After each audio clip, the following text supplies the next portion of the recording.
नमस्कार दोस्तों, स्वागत है आपका हमारे आज के करंट अफेयर की क्लास में।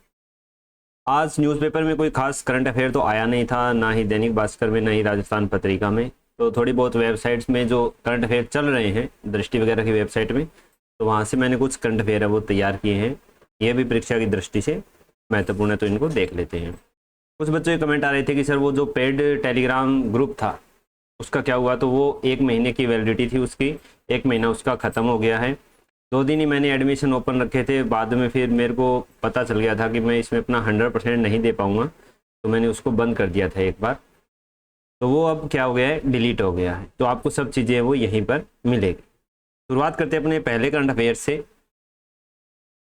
सरकार ने ₹10 और ₹20 के 100 करोड़ नोट है वो प्लास्टिक के नोट छापेगी। बोलने में ये इनको प्लास्टिक का नोट बोल सकते हैं, लेकिन इनकी जो कीवर्ड है वो है पॉलीमर सबस्ट्रेट के नोट होंगे ये। इनकी सेल्फ लाइफ है वो ज़्यादा होगी और लागत भी जो कागज़ के नोट है उनसे ज़्यादा होगी। हालांकि लागत इनकी शुरुआत में ज़्यादा है कागज़ के नोटों से, लेकिन कागज़ के नोटों में क्या होता है कि वो फटने का, गलने का, उनकी सेल्फ लाइफ बहुत कम होती है, तो बार बार उनको प्रिंट करना पड़ता है। इन प्लास्टिक के जो नोट होंगे इनको बार बार प्रिंट नहीं करना पड़ेगा, तो शुरुआत में लागत ज़्यादा है, लेकिन बाद में ये लागत प्रभावी हो जाते हैं। सेल्फ लाइफ इनकी ज़्यादा है। क्या क्या इनके अंतर्गत सिक्योरिटी है वो इंटीग्रेटेड की जाएगी। मैं नहीं कहूँगा कि इसमें कोई चिप लगाई जाएगी। एक इसके अंतर्गत ट्रांसपेरेंट विंडो होगी, जैसे गांधी जी का फोटो आपको दिखता है वैसे ही ट्रांसपेरेंट विंडो है। होलोग्राम होगा, जिसको हम थोड़ा सा अगर तिरछा करके देखते हैं तो वो हमें दिखाई देता है। माइक्रो प्रिंटिंग, बहुत छोटे छोटे महीन प्रिंटिंग की जाएगी जिनको केवल सूक्ष्मदर्शी से देखा जा सकता है, ये भी नोट की सिक्योरिटी को बढ़ाते हैं।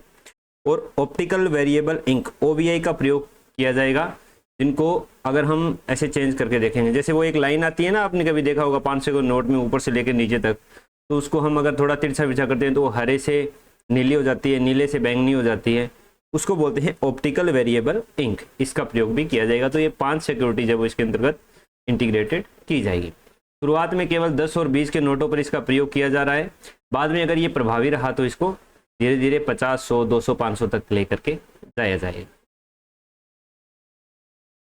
फिर राष्ट्रमंडल शांति मध्यस्थता एवं विधि का शासन सम्मेलन, ये एक सम्मेलन है जिसकी मेजबानी जयपुर के द्वारा की जा रही है। 31 जुलाई से 2 अगस्त के बीच में ये आयोजित किया जा रहा है जयपुर के अंतर्गत। राष्ट्रमंडल में कुल कितने सदस्य देश हैं? 52 सदस्य देश हैं, सबको आमंत्रित किया गया था और लगभग 32 से 35 सदस्य देश इसमें शामिल होने की संभावना है। इसके बाद में है कि 29 जुलाई को अंतर्राष्ट्रीय बाघ दिवस है वो मनाया गया था। थीम क्या थी इसकी? इसकी थीम थी स्वदेशी समुदायों एवं स्थानीय समुदायों को केंद्र में रखकर बाघों का भविष्य सुरक्षित करना। अंग्रेजी में इसकी थीम को पढ़ें तो securing the future of tigers with indigenous people and local communities at the heart. इसकी हो गई थीम। इसकी हिस्ट्री के बारे में जाने की इसकी शुरुआत कब की गई अंतर्राष्ट्रीय बाघ दिवस मनाने की, जो हम 29 जुलाई को मना रहे हैं। तो 2010 में रूस के सेंट पीटर्सबर्ग में एक टाइगर शिखर सम्मेलन हुआ था, वहाँ से इसकी शुरुआत है वो की गई है। भारत का राष्ट्रीय पशु है वो भी बाघ है। 1 अप्रैल 1973 को प्रोजेक्ट टाइगर है वो चलाया गया था। इसके बाद अगला करंट अफेयर है स्पोर्ट्स से रिलेटेड।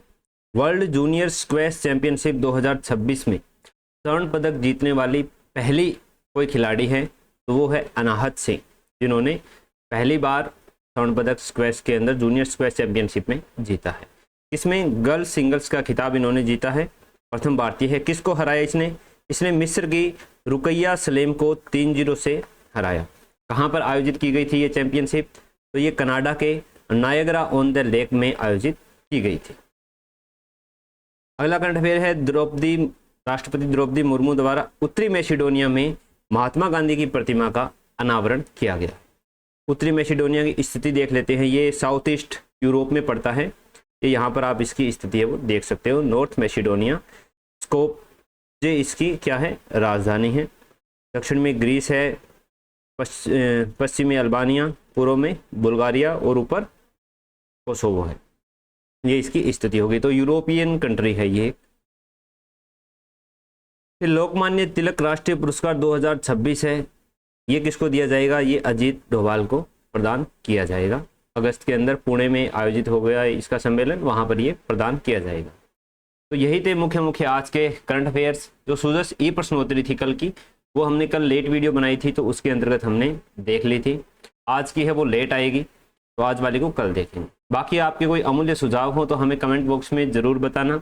वीडियो को लाइक कर देना, लाइक के बाद जो हाइप का ऑप्शन आता है उस पर क्लिक जरूर कर देना, इससे वीडियो की थोड़ी रीच बढ़ जाती है। बाकी अगर आप नए हो तो चैनल को सब्सक्राइब करके बेल आइकन जरूर दबा लें।